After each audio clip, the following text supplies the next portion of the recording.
तो देखिए हम स्टार्ट करने जा रहे हैं आज क्लास 12th का चैप्टर फर्स्ट जो है रिलेशन एंड फंक्शन। तो रिलेशन एंड फंक्शन जो है कहीं ना कहीं आपने क्लास 11th में भी पढ़ा होगा, उसी से रिलेटेड चैप्टर है ये, बस थोड़ा सा वहां से हटके मिलेगा आपको क्योंकि वहां पर केवल इंट्रोडक्शन टाइप का चैप्टर और टॉपिक्स आपको मिले थे। यहाँ पर थोड़ा सा ऊपर उठ के मतलब यहाँ पर क्वेश्चंस आपको मिलेंगे, ठीक है। तो जैसा कि रिलेशन आप सभी को पता होगा, 11th में ही आपने पढ़ा होगा रिलेशन क्या होता है। अगर हम रिलेशन को प्रैक्टिकली डिफाइन करें तो रिलेशन के लिए कम से कम हमें क्या चाहिए, दो एलिमेंट चाहिए। चाहे जिसकी बात करें, जैसे ह्यूमन बीइंग की बात करेंगे तो मान लो आपका अपने भैया से रिलेशन है तो आप दो एलिमेंट हुए, ठीक है ना। तो अकेले एक एलिमेंट का कभी रिलेशन बनेगा नहीं, तो कम से कम दो एलिमेंट चाहिए। तो रिलेशन जो होता है चैप्टर के अंदर जो आपका डिफाइन होगा वो कार्टेशियन प्रोडक्ट होता है टू सेट का, एक पर्टिकुलर डेफिनेशन के अकॉर्डिंग, ठीक है। वो डेफिनेशन क्वेश्चन में दी गई होती है, जिस डेफिनेशन के अकॉर्डिंग वो रिलेशन वहां पर बनेगा। तो रिलेशन जो बनेगा उसको आप ऐसे राइट कर सकते हो, डेफिनेशन उसकी यहाँ पर आप ऐसे राइट कर सकते हो, it is a set of Cartesian product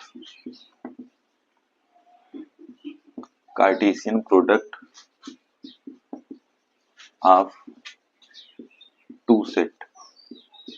दो सेट के कार्टेशियन प्रोडक्ट का एक सेट होता है। अब ये सेट कैसा होता है, सेट यहाँ पर दो टाइप का होता है, आपने पढ़ा होगा इक्वल और सबसेट। तो यहाँ पर देखो कार्टेशियन प्रोडक्ट की अगर बात करें, मान लो आपके पास सेट ए है और यहाँ पर दे रखा है ए बी सी, और आपके पास सेट बी है और यहाँ पर दे रखा है 1 2 3। तो मान लो किसी पर्टिकुलर डिफिनीशन के अकॉर्डिंग ए का कनेक्शन 1 से है, बी का 3 से है, सी का 2 से है। ये एग्जांपल दे रहा हूँ मैं समझाने के लिए, किसी डिफिनीशन के अकॉर्डिंग ऐसे हो सकते हैं कनेक्टेड हो चीजें। तो यहाँ पर सबसे पहले अगर आप कार्टेशियन प्रोडक्ट निकालना चाहो तो यहाँ पर ऐसे निकल के आएगा, देखो ए क्रॉस बी जो निकल के आएगा आपने पढ़ा होगा कैसे निकल के आएगा। यहाँ पर हो जाएगा ए वन होगा, और यहाँ पर हो जाएगा B3, और यहाँ पर हो जाएगा C2, सॉरी हाँ C2 होगा, ठीक है। तो ये हो जाएगा कार्टेशियन प्रोडक्ट। या फिर आपसे ऐसे दिया गया हो एग्जांपल में, मान लो आपके पास सेट ए है, ये सेट बी है, यहाँ पर ए बी सी है, यहाँ पर 1 2 3 है। तो अगर हम इनका कार्टेशियन प्रोडक्ट निकालेंगे तो आप सभी को पता होगा कार्टेशियन प्रोडक्ट का बेसिक तरीका क्या होता है निकालने का। यहाँ पर ये होता है ए और 1 का पेयर बनेगा, ठीक है, B2 का बनेगा, C3 का बनेगा। तो ये होता है कार्टेशियन प्रोडक्ट। तो यहाँ पर जो रिलेशन होता है वो दो एलिमेंट के बीच का रिलेशन होता है। कार्टेशियन प्रोडक्ट कहीं ना कहीं दो एलिमेंट के बीच का रिलेशन ही होता है। तो यहाँ पर जो आप पढ़ने जा रहे हो रिलेशन वो क्या है, it is a set of Cartesian product of two sets. तो दो सेट के कार्टेशियन प्रोडक्ट का जो सेट होगा उसी को क्या बोलते हैं, relation.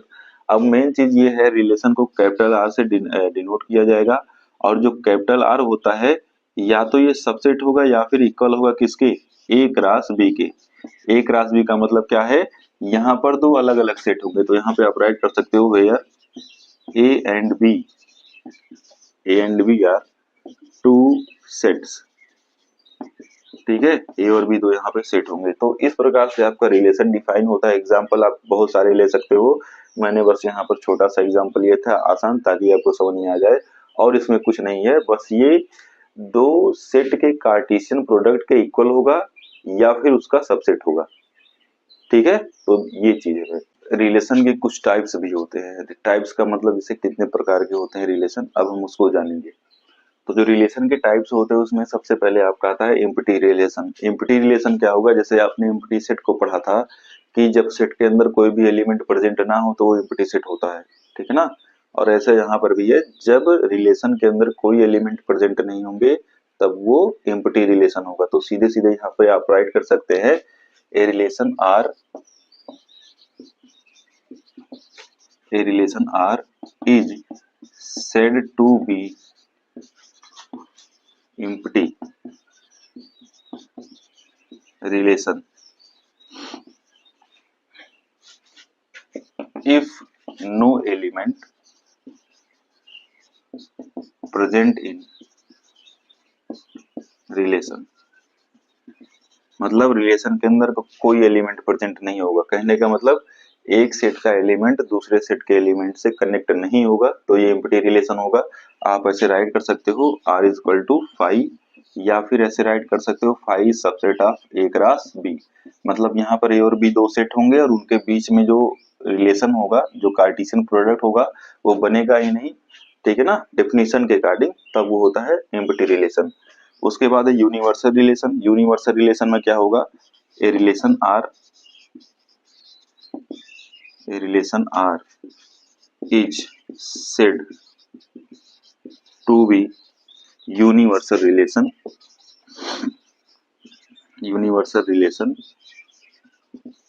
if all elements of set A is connected to all elements of set B। तो ए और बी यहाँ पर दो सेट होंगे और उनके जो सभी एलिमेंट्स होंगे एक दूसरे से कनेक्टेड होंगे, ठीक है। तो इस टाइप के रिलेशन को बोलते हैं क्या, यूनिवर्सल रिलेशन। तो इसका होता है आर, देखो यहाँ पे एक दूसरे से कनेक्टेड होते हैं तो यहाँ पर हो जाएगा R equal to A cross B, ठीक है। तो ये होता है यूनिवर्सल रिलेशन। यहाँ पे आप एक क्रॉस ए भी लिख सकते हैं, कोई दिक्कत नहीं है। मैंने एक क्रॉस बी इसलिए लिखा है क्योंकि यहाँ पे आपको पता होना चाहिए कि दो सेट होते हैं और वो दोनों सेट मतलब सेम भी हो सकते हैं, जैसे रियल नंबर का सेट हो गया, नेचुरल का हो गया, ठीक है ना। तो उस हिसाब से तो ये थे टाइप्स ऑफ रिलेशन के दो रिलेशन। अभी आपको जो मेन पढ़ना है उसको मैं बताने वाला हूँ। तो वो क्या है, वो ये है ट्रांजिटिव रिलेशन है, रिफ्लेक्सिव रिलेशन है और सिमेट्रिक रिलेशन है। तो मेन चीज वही है आपको पढ़ना, ठीक है। इस वाले चैप्टर में जो पहले एक्सरसाइज है उसके अकॉर्डिंग सबसे इम्पोर्टेंट टॉपिक आपका यही है जो मैं बताने जा रहा हूँ। टाइप्स ऑफ रिलेशन में जो थ्री टाइप्स होते हैं, ट्रांजिटिव, सिमेट्रिक और रिफ्लेक्सिव की, ठीक है ना। तो कंडीशन क्या है, देखो आप अपने दिमाग में मैपिंग करते हुए चलो, हम रिलेशन बनाएंगे दो एलिमेंट का, कम से कम दो एलिमेंट होने चाहिए, ठीक है ना। तो अगर सेट के अंदर आपको ये कंडीशन मिली, जैसे मान लो कोई रिलेशन आर आपको दिया गया है और उसमें ये बन रहा है ए कामा ए, सॉरी ए बन रहा है, बी बन रहा है, यहाँ पे आप कोई नंबर भी ले सकते हो। तो इस टाइप का जो रिलेशन होता है उसको बोलते हैं रिफ्लेक्सिव रिलेशन। तो यहाँ पे आप राइट करेंगे if A comma A belongs to R, मतलब ए कामा ए रिलेशन से बिलोंग करेगा, तब ये होता है रिफ्लेक्सिव रिलेशन, ठीक है ना। Then if is reflexive. तो ये सिंपल सी बात है, आपको ही ढूंढना है ए कामा ए आए बी कामा बी के टर्म में आने चाहिए। जैसे 1,1 भी आ सकता है, 2,3 भी आ सकता है, सॉरी 2,2 आए, 3,3 आए। वो डेफिनेशन पे डिपेंड करेगा कि ये आएगा कि नहीं आएगा। तो उसी के अकॉर्डिंग अगर हमें ये स्टैंडर्ड फॉर्मेट में दे रखा है, मतलब यहाँ पे राइट किया हुआ है मैंने, अगर इस टाइप का रिलेशन बन रहा है तब वो होता है रिफ्लेक्सिव, ठीक है। और आगे देखिए सिमेट्रिक क्या होगा। सिमेट्रिक के लिए कंडीशन है if A comma B belongs to R and B comma A also belongs to R. मतलब सिमेट्रिक का मतलब आप समझ रहे होंगे, जैसे आप शीशे में खुद को देखो तो खुद ही दिखोगे, ठीक है ना। तो वही चीज है, लेकिन आपका क्या चेंज हो जाता है, जो लेफ्ट होता है वो राइट हो जाता है और जो राइट होता है वो लेफ्ट हो जाता है। तो वही चीज यहाँ पर भी है, ए कामा बी जो है, बी कामा ए, ये दोनों अगर सेट के अंदर प्रेजेंट हैं, किस टाइप से प्रेजेंट होंगे, देखो यहाँ पे इस टाइप से कुछ होगा।